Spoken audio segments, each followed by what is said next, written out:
this is heavier than you think.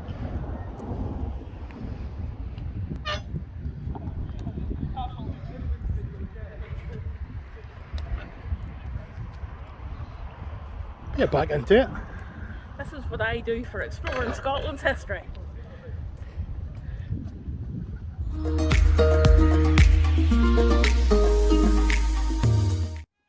Today in Exploring Scotland's History, we're in the scenic town of Ardrishaig, and we're going to travel the Crinan Canal and tell you the history of it the whole way to Crinan itself.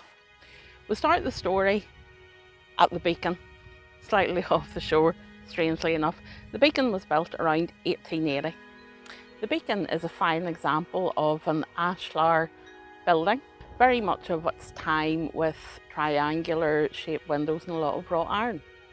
It is built on the end of this curved breakwater, which was basically constructed to protect ships coming in and out of the Crinan Canal. The Crinan is really a landmark sea-to-sea canal, and it's only one of 5 surviving ones in the country that are still in use. The harbour pier was extended in the 1800s as well to accommodate the 𝕮𝖈𝖓𝖓𝖓. Hopefully we will find one of those at the far end of Crinan.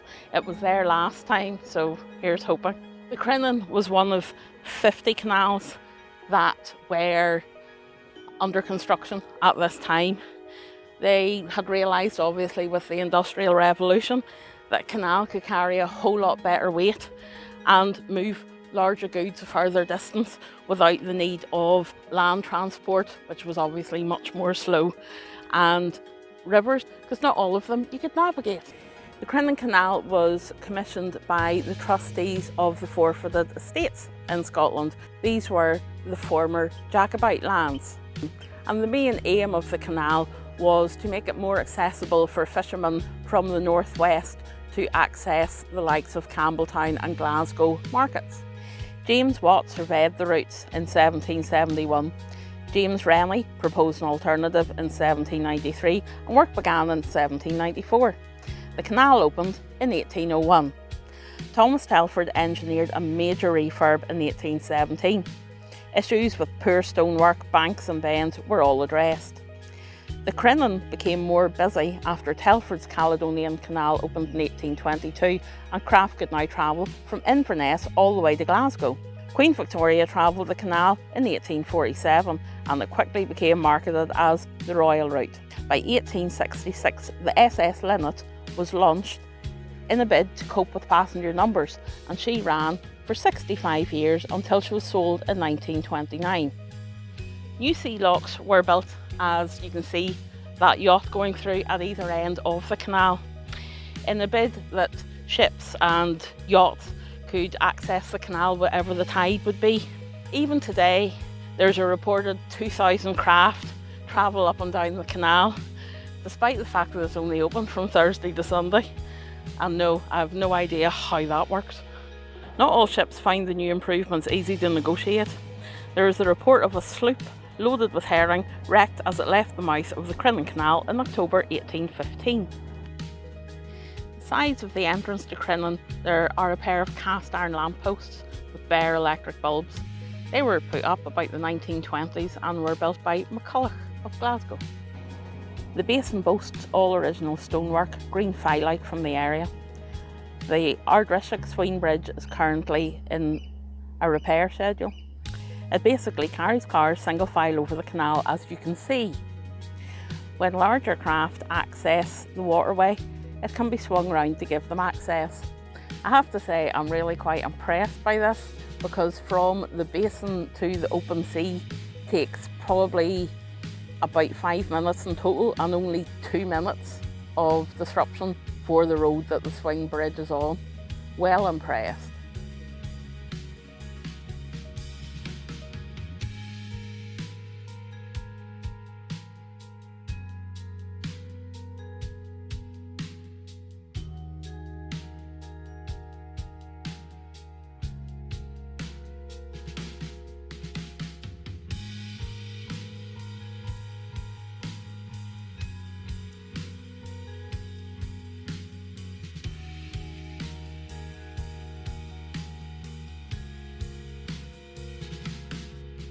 Now on the buildings at risk register, this deteriorated building once housed the manager of the canal. In recent times it was a hotel, but has largely been abandoned since 2009. Maybe this one's worth a closer inspection in a future video.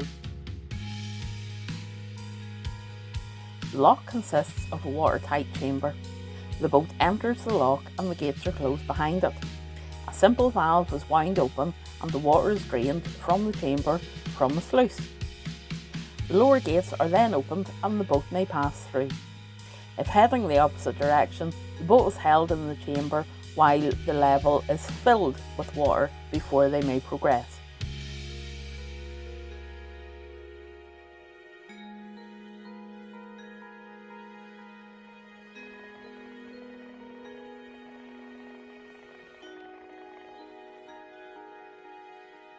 A stop lock is a low-rise lock which prevents water passing from a different source. In this case, there was a river tributary which could have affected the canal depth and moved a lot of water onto the canal in poor weather. We were planning to stop at the Campbell burial enclosure, but we couldn't find it. So I stopped a random man along the canal who happens to work for the council. He has never heard of it. So he is going back to his bosses on Monday and he's going to get back to us, so watch this space. When I do Ardrishaig, if it's still there, we will be looking at the Campbell Memorial. The locks were built by using stone from the quarry on Arran. It was an expensive job though, and as the locks proceeded from number 1 the whole way out to Crinan, less and less Arran stone was used and a lot of cheaper local stone was used, and they just basically faced the rock with the Arran stone. In 𝕮𝖓𝖓, Parish Church has used the same stone from the quarry on Arran.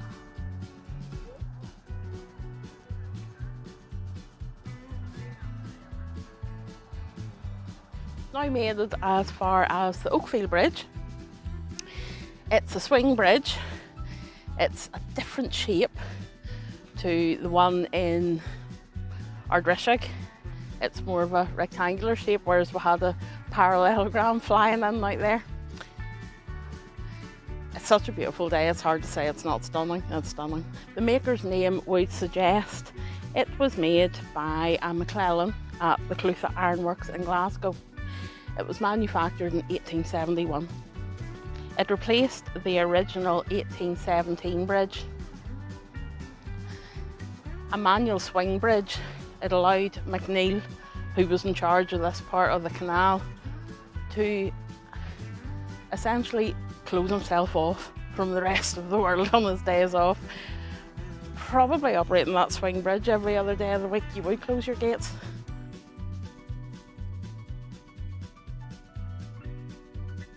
We're now at the automatic water waster, built in 1895, as you can see, because it says 1895 over the door. It's quite a unique water waster. It's basically done by a seesaw method, where as one bucket or one level gets too full, it tips over and tips into the next one. Very simple but effective. It moves water quickly from the canal and back out into the sea if the canal level gets too high. This is the water waster. When the water level in the canal becomes too high, the excess drains into the chamber. When the chamber becomes too full, the water goes into the bucket through a tap, or it can be piped directly from the canal into the bucket via the inlet pipe. When the tipping bucket becomes full and heavier than the plug, it starts to descend, and as it does so, it raises the plug and the chamber is emptied.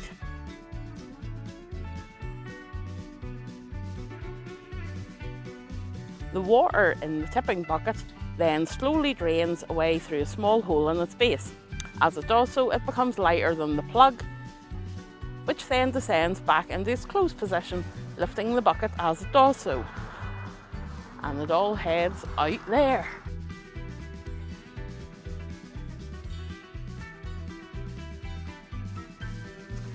This part of the canal is quite interesting because we're actually going round bends, which is unusual for a canal, but there's a reason for this. Off out to the right is an area called Oakfield Moss. Very wet and boggy, and that's where they put the original canal. It was down on a straight line heading towards Cairnban, where the hotel is. But on the 7th of January 1805, there was a massive storm that blew the banks and sent rocks and water and mud everywhere. So the most sensible alternative was to put the bends in the loch. Also at this stage, Thomas Telford had spoken to them about great improvements. A worse disaster happened in 1859 when one of the lochs up here on the left hand side, it actually blew its banks. It blew away roads, the canal banks, lock gates, buildings. Thankfully there was no loss of life, but you have to wonder, as we discuss the canal further, there really was a limited amount of money to build this canal, and as the canal progresses it gets more narrow, and we'll explain why that happens, but a lot of it was due to lack of money. And it's never really been maintained since to the level that a canal should be.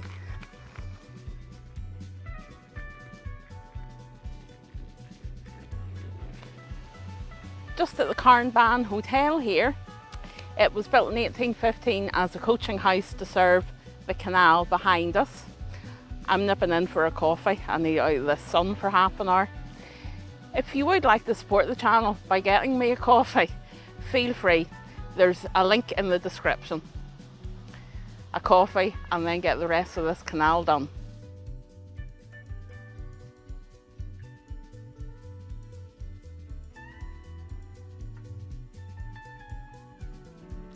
Obviously, because of where we are and the number of lochs, there are lots of lochkeeper cottages. Some are for summer rental, some are family homes, and some actually provide bits and pieces for the yachties and the boats going up and down, like showers and toilets and things like that. So we are at loch number 8 currently. We're sitting beside a phone box that's a defibrillator in this heat. I think I might be needing it.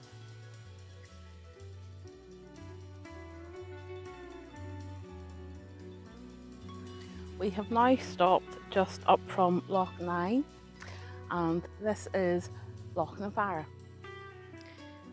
Loch of the Barons. It is feeder loch for the canal, but it didn't always look like this. Tradition says this was the barony of 𝕮𝖗𝖓𝖓. Obviously the remains of this house would say, no, a baron's going to have a bigger edifice than that. And they did. It was out here on the loch. It wasn't always a loch. The loch is man-made and was made by flooding parts of the Crinan Basin here. A year ago, the loch was drained as part of a refurb process by the canal board. And when the loch was drained, they found what I'll put over now. They found the old MacTavish stronghold. They also found, and we'll put pictures up of it now, old lock gates and an old barge and the remains of it. The MacTavish stronghold was last inhabited about 300 years ago, but records show that the MacTavishes really settled here over 1,000 years ago. Needless to say, Clan MacTavish have requested some kind of a marker to be put beside the loch to let them know that this is where their stronghold was. It hasn't happened yet, but I do hope it does.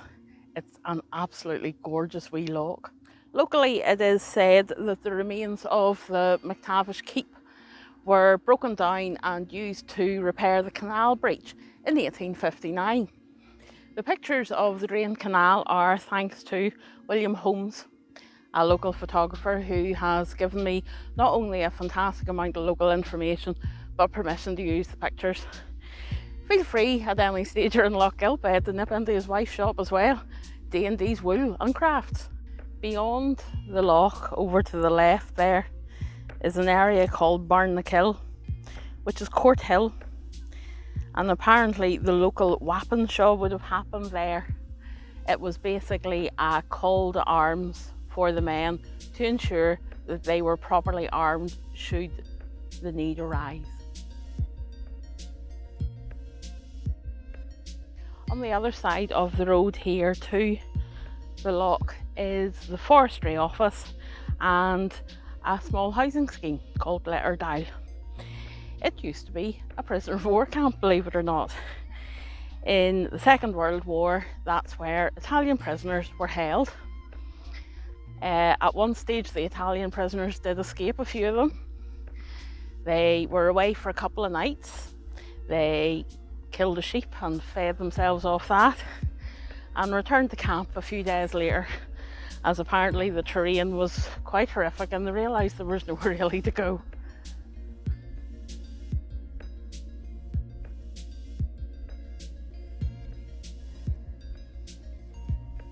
This is the old boat shed. It says on Canmore it's presumed to be the parking spot of the SS Linnet. I would suggest it is the parking spot of the SS Linnet. It was sold in 1929, so I would imagine there are records of it somewhere.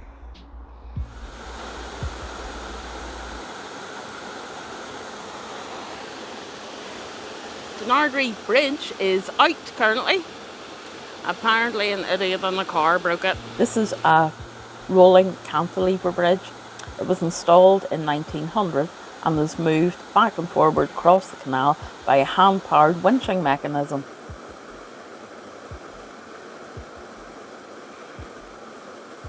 This cottage was built about 1860. It's nearly at the highest point above sea level that the canal gets, and as you can see, there's quite a water flow here as well. An interesting piece of architecture is the gate pieces. The house is presumed to have been built by the stonemasons for the stonemasons, and the detail over the door also gives that fact away as well, apparently. We're at Loch 13 and we're rapidly heading to sea level again.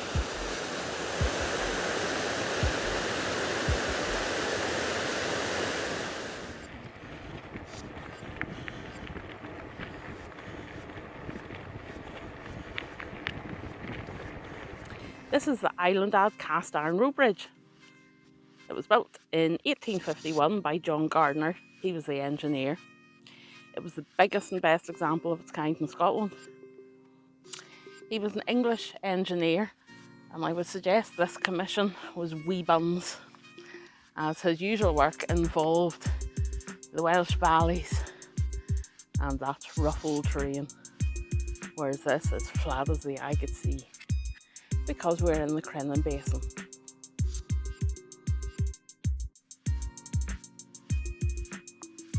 This is Belknock Swing Bridge, 1892.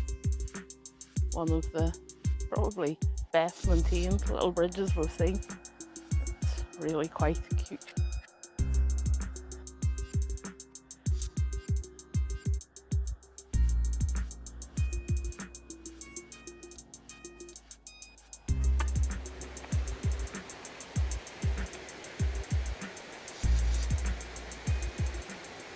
Behind me is the hamlet of Belknock. It's a settlement that really grew up as the Crinan Canal did. There's a smithy, a schoolhouse, a pile of warehouses and some cottages. It's really quite oldie worldly and quite sweet. It's a yachting marina now, but it's actually one of the parts of the loch where it really sort of widens out. Really from the last bridge down has been quite narrow.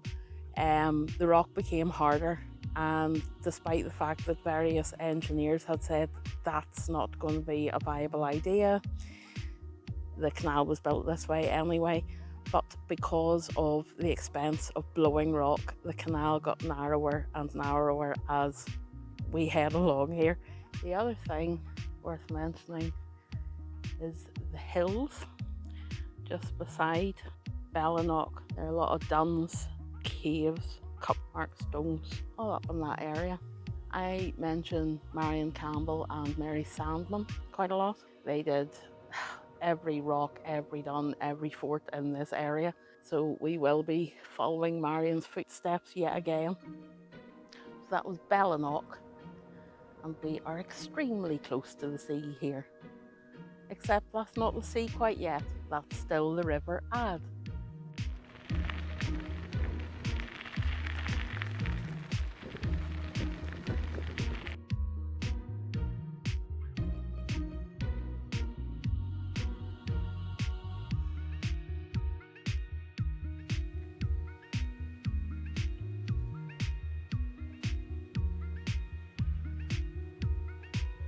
As I've mentioned before, the mail boat travelled the Crinan, hence the need for a post office for loading and unloading the mail and heavier items.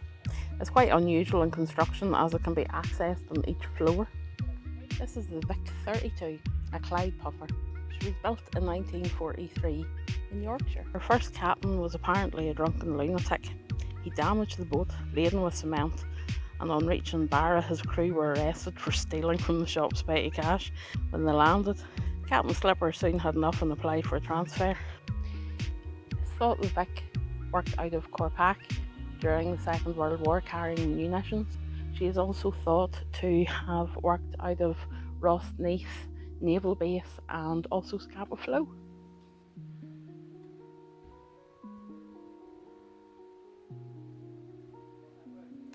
Crinan was formerly known as Portrai, the King's Port. It really only became known as Crinan when the canal arrived. There were a tribe, the 𝕮𝖗𝖈𝖔𝖓𝖓, that were here long before the canal. They're shown as living here in AD 140. There's an old map. The lighthouse was built in the late 19th century. It must be the cutest house out there. It is gorgeous. Do not fear, they have put modern equipment in it to light the way. So that was the Crinan Canal, 9 miles long, 15 lock gates. I don't know how I'm getting back to the car. It'll be by the bicycle. I'd prefer not to though. The history is peppered along the canal from Neolithic right up until modern day. It is dubbed Britain's most beautiful shortcut, and in many ways I do agree. Watch out for separate videos I plan to make on both Crinan and Ardrishaig. If you enjoyed the video, please like, subscribe and leave a comment. It helps the channel grow. If you don't want to miss out my next adventure, hit the bell icon and you will be informed when I'm next out and about. Please feel free to join me on Exploring Scotland's History on Facebook and Instagram too. And below, I will leave a link to the coffee page. Until next time, thanks for watching. So that's us back, like beetroot. 17 miles. 17 miles. Blistering heat. And I'll be honest with you, that's the first time I've been on a bicycle from I was a teenager. It's always fun winter, isn't there? Making a YouTube video. Yeah. Can I be in it? If you really want to. Yeah. Yeah? Okay. I think you're in it anyway. Holy shit.